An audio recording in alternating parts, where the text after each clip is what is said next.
This is the Norris Group's Real Estate Investor Radio Show, the award-winning show dedicated to thought leaders shaping the real estate industry and local experts revealing their insider tips to succeed in an ever-changing real estate market. Hosted by author, investor, and hard money lender, Bruce Norris. Hey everybody, it's Aaron Norris with the Norris Group. Today our special guest once again is Senator Bob Wieckowski. Last week we talked about ADUs, SB 1069, and what it involved, and today we will be talking more about SB 13, the latest bill when it comes to accessory dwelling units. Let's get to it. So the 1/2 mile is there. I got to see the person in charge in LA, their transportation department. They're really working on a lot of multimodal.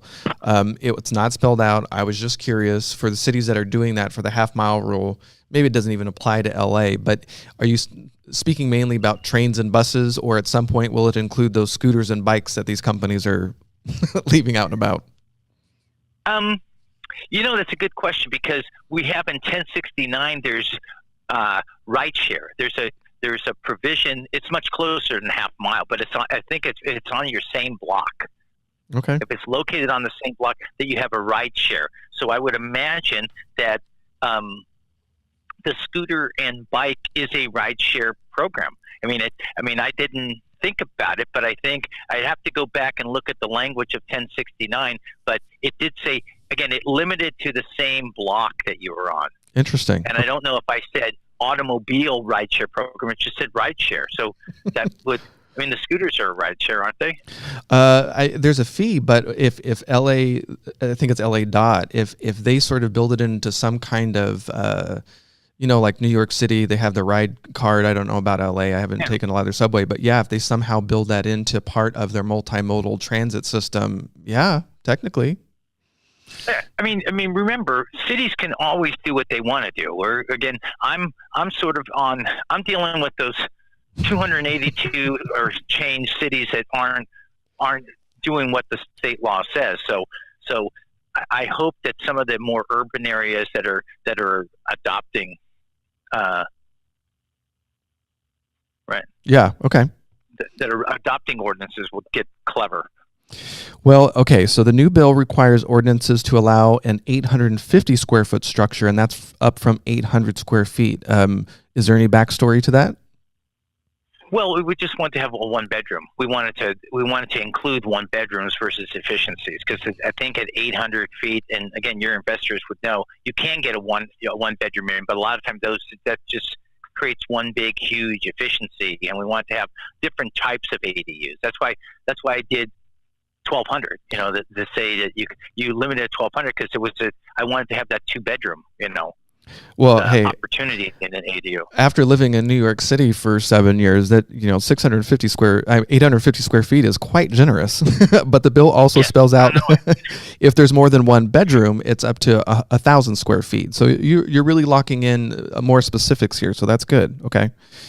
And also it's for the creative types in this the guys that designed these. LA 2 years ago was looking at a prototype that was going to be 1,000 square foot 2-story, but the footprint was only 500 square feet, so it was going to be 500 double decker, right? A 2-story ADU in the backyard. And again, we're in crisis. We're in crisis, and not everybody. Some people need that extra space, right? And also it makes it attractive to the homeowner who has got a 2,500 square foot house that says, we're going to downsize, but instead of going out to Del Webb community, we're just going to stay right here in our backyard. Yeah, I get it. Yeah, they could move into the ADU and travel the world and rent out the front. It's brilliant. What should investors and homeowners understand about local building standards? Like, what overlays as of now can they do? Historic districts, size of lot? Because sometimes it's feeling right now that investors are educating the planning department. So want to be clear on what overlays are acceptable. Well, they've got some of them have the hazardous, like an earthquake zone or a landslide zone or a state zone for fires, that they have restrictions on those. Not every city. In fact, most cities don't, but there are. I know Fremont has a landslide area that's been mapped, much to the chagrin of all the people who bought houses in the landslide area. But those existing restrictions on development was what we're trying to get. The other building standards are just, the physical look of what the house looks like. Some people, I don't speak disparaging of the one-story ranch style stucco houses that are predominant in California that local owners or local districts will say, but I'm thinking about Seaside, or not Seaside, Sea Ranch, that's got the weathered, this redwood paneled outside building. So if you owned a lot and you want to put an ADU in there, and they said, well, you can't just put in the mission style stucco house, it has to have these restrictions and these exterior look, right? Okay. And historic zones, is that still in? That's an overlay that's possible? Yeah, historic zones were in 1069. Okay, got it. I think one of the biggest changes that this audience will be excited to hear about is the owner-occupant requirement. We love this. Thank you very much. Is that one of the biggest hurdles that you've been disappointed in watching the cities do, is make that change? Yeah, it's nonsense. You think about owner occupancy. There's a study that came out with the 4 biggest cities that don't require owner occupancy, and there's Portland is in there. They'll come to me to my mind. Vancouver's another one, and this whole fear of this whole private equity firms coming in, buying up every house that exists, building ADUs. It's just unwarranted. It just hasn't occurred. And then if you think about it, let's say you own a commercial building. You don't require that the owner of the commercial building have space in the commercial building. Can you imagine how ridiculous? Or if I own an apartment complex, or if I own a fourplex, you don't say if you own a fourplex, you got to live in one of the fourplexes. We don't do that on any other form. And all of a sudden, somebody sitting back in the planning department or legal department said, "Oh, let's just require owner occupancy." For why? To encourage people to do this. And and a lot of it, let's be honest, in the foreclosure crisis, a lot of people lost their houses, and a lot of people bought a lot of investors bought these houses because you could buy a house for $250,000 and it costs $400,000 to build. Who doesn't want to take that? If you got $250,000, who doesn't take that deal? You don't even have to rent it out, right? It just is an investment. So that ship has sailed. That's done. Those people already lost those homes. Yep. Investors don't go in when the market's high right now and buy stuff. Maybe somebody does, but normally you buy low and you sell high, right? So if I bought 100 houses in let's pick a city, Pasadena, and I want to put ADUs in all of them, why do I care, right? It just seems unnecessary restriction. But yep. the topping on the cake, Aaron, is that banks don't like it. And banks are saying that these deed restrictions at some of these cities, now, their ordinance say you have to if you build an ADU, you have to put a deed restriction on the title of your land that when you sell it, the person has to take has to be owner occupied. It's restricted. We're going to wipe that out. That's crazy, because here's the problem. If I'm a bank and I have a mortgage on the house and you go into foreclosure,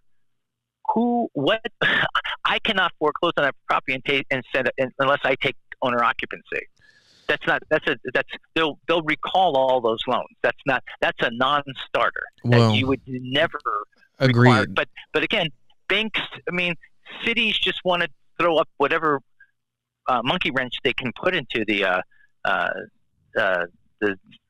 system. So that's what we're trying to correct. But it's red meat for some folks. I get it. Well, from the investor standpoint too, it's very difficult to go into these, so many different cities who have not created an ordinance and take that risk.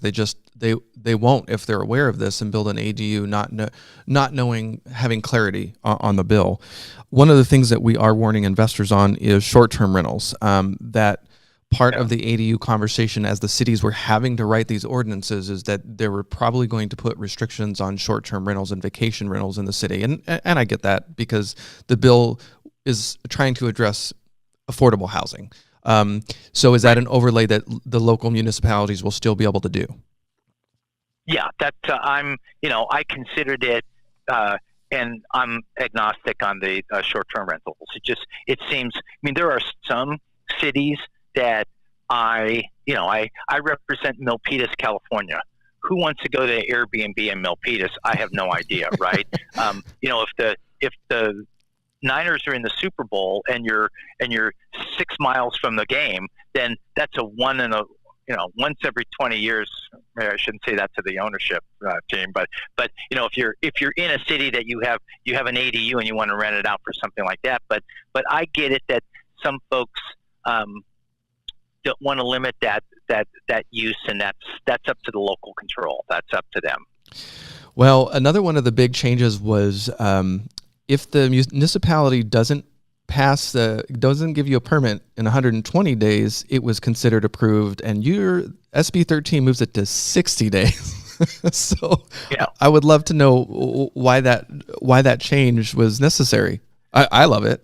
Well, it was 60 days. I started off in 60 days on SB 1069. It got through the Senate at 60 days. It got into the Assembly on the Housing Committee, and it was one of the things that the cities and counties were bellyaching about. They couldn't get this done, and I was saying it's ministerial. It should be done in 6 minutes, not 60 days. These plans should be approved over the counter. But they were complaining, and the chair asked if, it was one of those negotiations on the spot that I took, and I said, fine, I'll accept an amendment, because I was fighting it. And it was one of those thoughts that came up when I was fighting it. And then, Aaron, it's a funny thing. You do some research, and you find out that there was a 1977 law that said it was this Permitting Streamlining Act that required all decisions to be made from the cities and the counties within 60 days. And so that gets you back to, when I go back to 1069 and I think about the critics who are criticizing the bill and saying we can't do this, and I says you have to issue a permit for a high-rise commercial building in your city within 60 days, but you can't get an ADU done. And how dare you come into the legislature and argue this?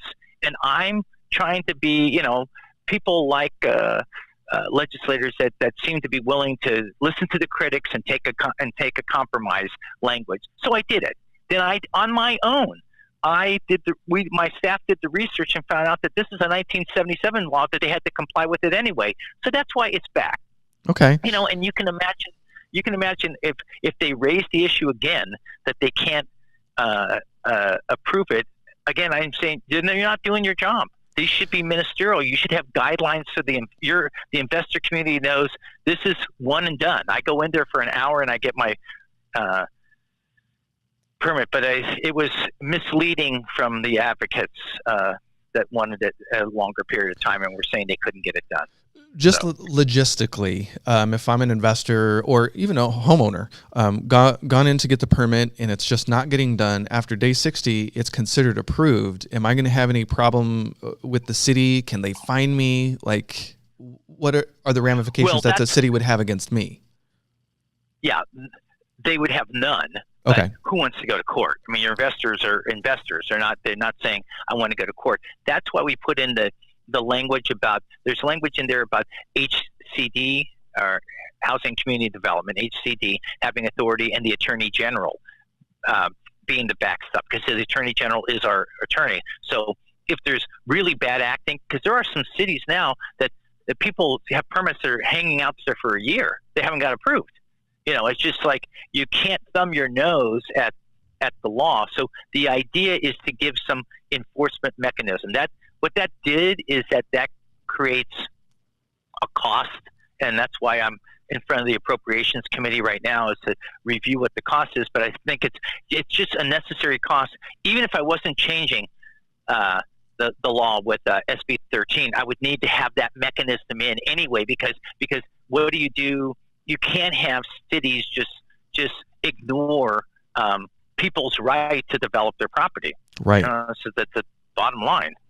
No, well, for those that are on the call live, please start sending in your questions, and I'm trying to work them in because I do still have some questions about SB 13 I think we need to talk about. One of the questions did have to do with mitigation fees and impact fees, and that's the next question anyway. I mean, I've heard some crazy things from different utility companies trying to charge $20,000 to school districts. So you're spelling this out. What should a homeowner or investor expect? Like, what's reasonable, if at all, at this point, if this were to go through?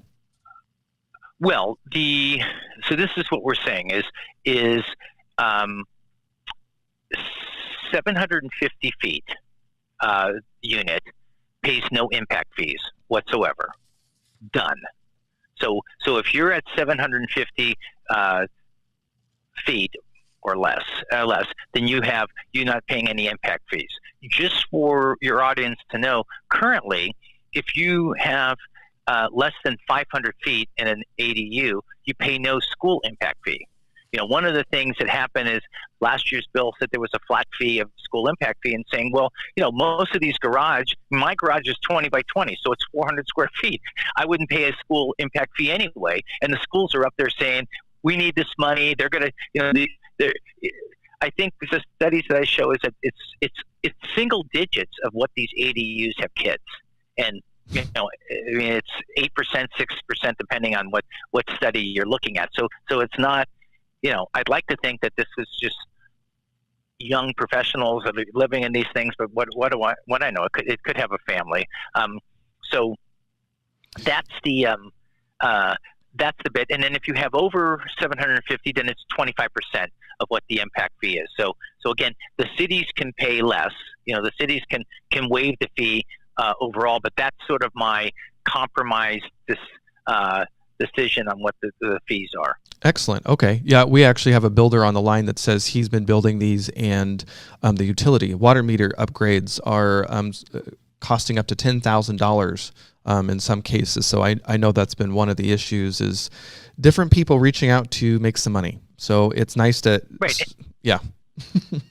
No, and that's why in 1069 we said, we had the proportional language in, because the argument is that we have a 4-bedroom house.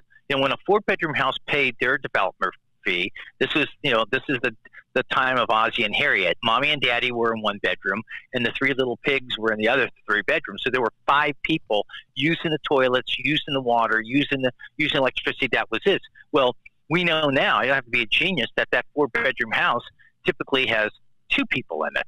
So putting an ADU on it means there's still only 3 people stressing out the system. So you're below what was originally put in. Even if you put 2 people in the ADU, you're below the 5 people that were in there. So that was the theory on the proportionality. So we're trying to, because the water districts and everybody was fiddling around. And again, if you have an old house, you should probably upgrade your electricity anyway, right? So this would probably be a good time to do it. I did remodel my house, and I have 2 electrical boxes.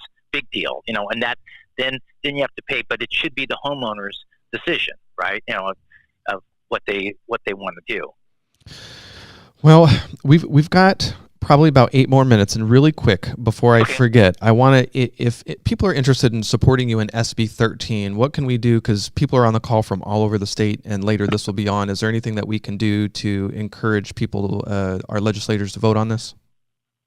Yeah, I mean, obviously the best thing they can do is contact their senator and their assembly member and say, this is SB 13 is the best thing since sliced bread. We want you to vote for it, and get their commitment. And then, send them the text, send them the email, and make sure that they know that you're watching them, and you want this is a piece of solving the housing crisis that we have, and it makes sense. It's no nonsense. So that's the biggest thing. And then if people send copies of that to my office, then we would have that, that we collect this, how many people are supporting, where they're coming from, and I, typically will try to put that into my opening statement. I've heard from all 58 counties from members, people that want to build the ADUs and they're having problems or something along those lines.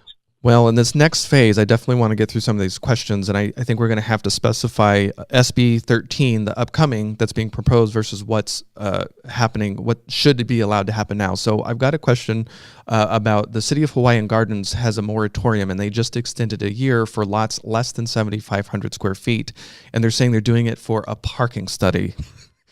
Should that be allowed at this point under current law? No, absolutely not.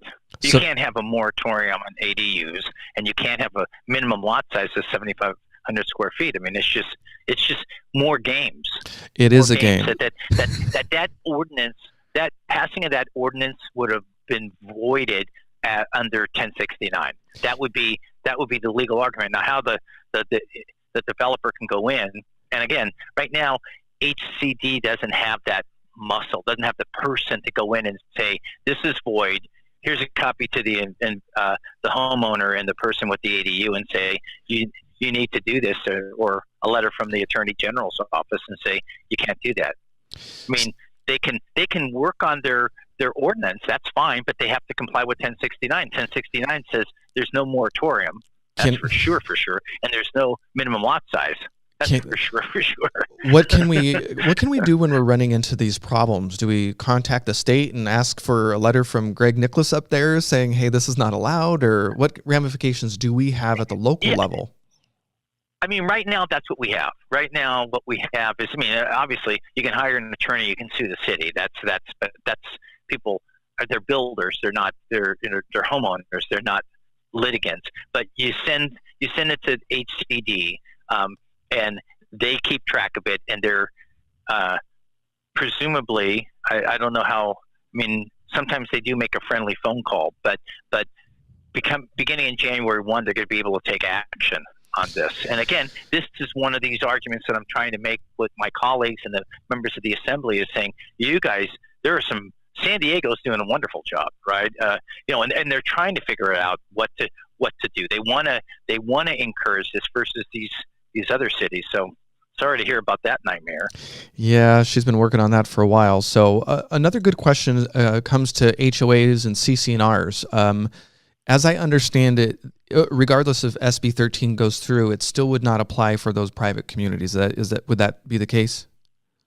Correct. Okay. Correct. And I was tempted to include HOAs because I think that HOAs fall into different categories. There's some HOAs that are basically tract homes in the city. In order to save themselves some money, they said, well, you got to create an HOA, and you're trying to figure out is there a clubhouse that they run together, or what makes this a homeowners association other than just the organization at the beginning versus a townhouse condominium type of stuff. I know Assemblymember Friedman has a bill that would extend the 1069 and the ADU ordinances to the homeowners associations. Would you like real estate investors to send to your office some case studies if they come up? Oh, sure. Okay. Yeah, I've got another investor that says the city of Chula Vista, which is in San Diego, is charging $15,000 to $25,000 for fees for an ADU on top of permitting fees. So that's the kind of stuff I know we've been running up against. Interesting to note. And that's, again, the permitting fees are going to stay there. I'm not taking away that, but this impact fee that they're charging a lump sum, and not to make the people of Chula Vista feel any worse, but there are some cities that are higher. They go north of $15,000.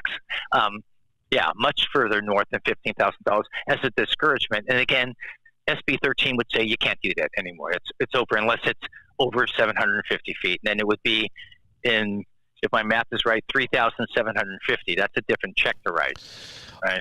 Yeah. For a big unit.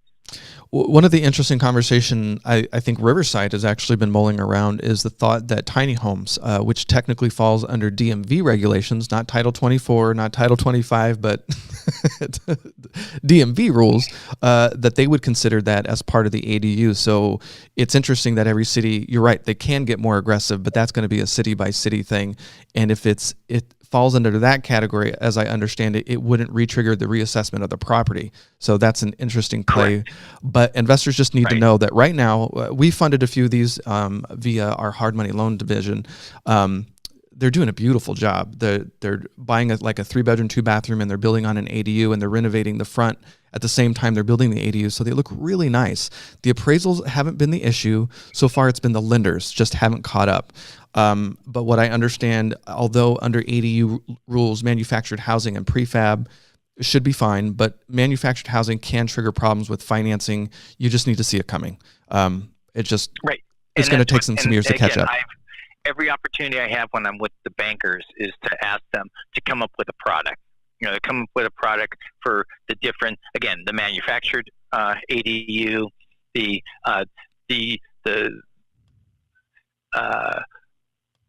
person who's purchasing a property that's building the ADU or doing an ADU conversion as part of the purchase before they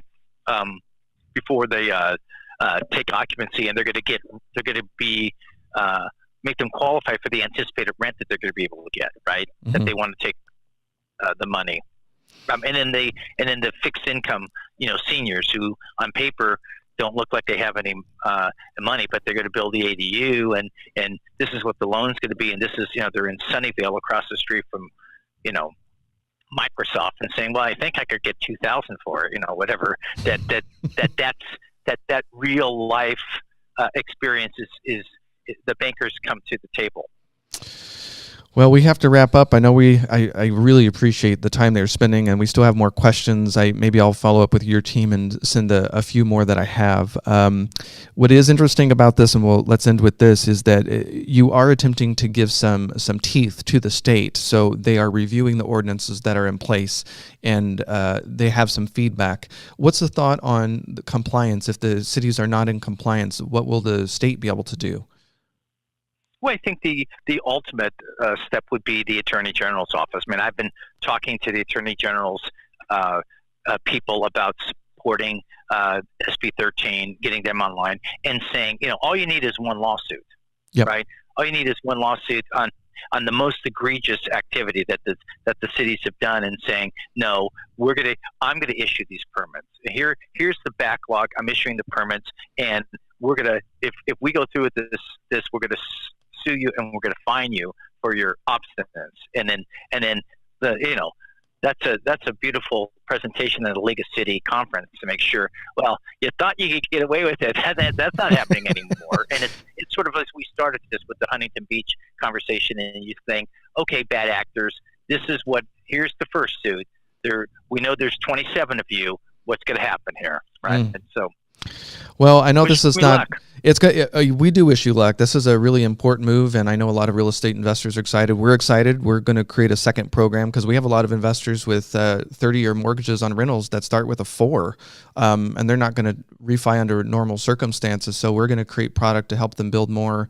And I think it's the right audience. They're used to being landlords. They know about construction. These are professionals that can get it done quickly. So I will make sure on the website to link to your office. So if they have case studies and some problems, they'll send it to you so you can include it as examples of bad actors. That would be awesome. I'm not suggesting anybody get into lawsuits with the city. That can be very drawn out and very expensive. So we'll do what we can. Yeah, Aaron, and I appreciate what you're doing, and also the people that are following you on this webcast, because I think it's once cities see it and neighbors see it, when they see what it looks like, then all of a sudden it's, oh, that's what an ADU is, and I'd like one of those in my backyard, or my grandma's not doing so well, and maybe we'll move her back from Wisconsin, and she can come over here, and people see it in the city planners and the city council people, and everybody sees it, and it's a nice it should have a happy ending when we're done. Well, I hope so. This is the long haul. You've been after this for a while, and I thank you for your leadership in this front. It's pretty neat to see this in action. So when does this go up for a vote? It's on the suspense calendar on appropriations on May 16th. So then it would be eligible for the Senate floor if it gets through appropriations the following week. So is that after Memorial Day? Mm-hmm. Before Memorial Day. Okay. Right. And then after that, then it goes over to the Assembly. We start all over. We go to local government and housing and community development, I think. Are you fairly positive that this will make it through this time? Yes. I mean, I've been working, some of the changes I made from, skinning up the bill. I'm still saying with the 3 core, but skinning it up. And, having advocates like you and other investors talk with folks and have other members from other cities that they're going in, and the cities are modernizing the ADU program, and homeowners are excited, and there's a little bustle that's going on with some development in the city that otherwise is rather meager on new home development. This is filling a needed gap. I'm much more optimistic this year. Very good. Well, thank you so much for your time. We really appreciate it. And on our website, we'll link to your office. And just thank you so much for your time. And we'll probably be back, hopefully celebrating the pass of this later this year. The Norris Group originates and services loans in California and Florida under California DRE License 012-19911, Florida Mortgage Lender License 1577, and NMLS License 1623669. For more information on hard money lending, go to thenorrisgroup.com and click the Hard Money tab. For more information on hard money loans and upcoming events with the Norris Group, check out thenorrisgroup.com. For information on passive investing with trust deeds, visit tngtrustdeeds.com.